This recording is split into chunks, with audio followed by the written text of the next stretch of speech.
కేంద్ర నూతన జాతీయ విద్యా విధానాన్ని వ్యతిరేకిస్తూ తమిళనాడు సీఎం ఎంకే స్టాలిన్ మరోసారి ఎక్స్ వేదికగా స్పందించారు. తాము కోరుకునేది భాషా సమానత్వం మాత్రమేనని, అంత మాత్రానికే తమను విమర్శించడం తగదని అన్నారు స్టాలిన్.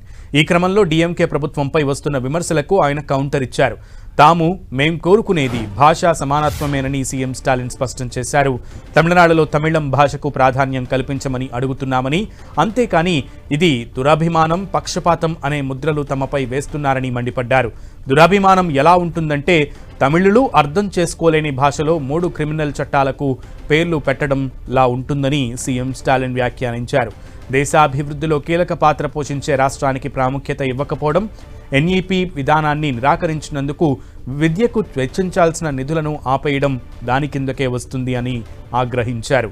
గాడ్సే భావజాలాన్ని కీర్తించే వ్యక్తులు చైనా దురాక్రమణ, కార్గిల్ యుద్ధం, బంగ్లాదేశ్ విముక్తి కోసం జరిపిన యుద్ధాల్లో అత్యధిక నిధులు అందించిన డీఎంకే ఆ పార్టీ నేతృత్వంలో ప్రభుత్వానికి ఉన్న దేశభక్తిని ప్రశ్నిస్తున్నారు అంటూ కేంద్రంలోని బీజేపీకి పరోక్షంగా చురకలంటించారు సీఎం స్టాలిన్.